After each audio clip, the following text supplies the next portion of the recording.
The clergy used the occasion to encourage Christians to commit the new year into God's hands, urging them to work in wisdom, discipline, and compassion. Sermons focused on themes such as divine guidance, peace of mind, good health, and resilience in the face of economic and social challenges.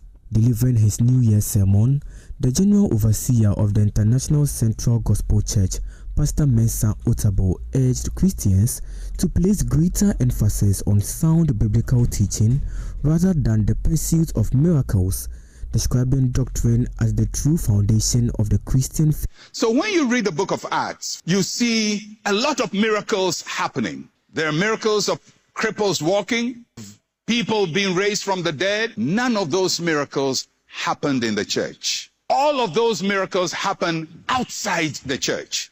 People didn't go to church for miracles. They didn't go to church to receive a miracle. They went to church to be taught. That is not to say God does not work miracles, but most of the miracles, even the miracles of Jesus, he worked them outside of his disciples.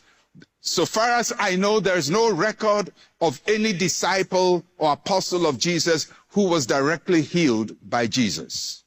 But the apostles were directly taught by Jesus, because the Christian faith begins with knowing what to believe in. It's not based on knowing where to get something from. What do you know about God?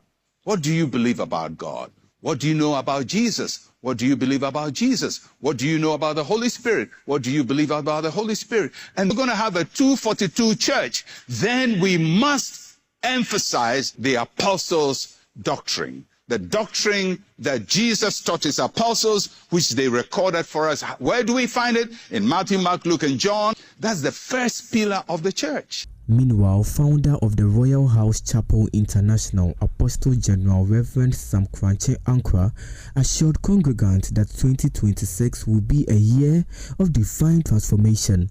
He called on believers to remain confident in God's active involvement in their lives, dismissing claims that God is absent from human affairs. And I came here to let you know that the God who has brought you this far is your helper. Jehovah is your helper. God will help you. You will navigate. You have started well. You will finish well. If you are the one I am talking, clap your hands and say, I am the one. I am the one. They said, nobody will help us. They will see our God coming through to help us. Clap your hands and say, oh my Father. Oh my Father. Bring me help. There are those who say God is not there to help us. We dare them. They should come and see. At the end of the year, December, we will not be the same as we entered. Yes. There is going to be a change and a transformation. Something will change about us. Something will change. Something will change. As services ended, worshippers left with renewed purpose, hopeful that 2026 will bring progress, answered prayers, and spiritual growth. For many, the first Sunday of the year was not just about reflection, it was a call to carry hope and perseverance into the new year ahead.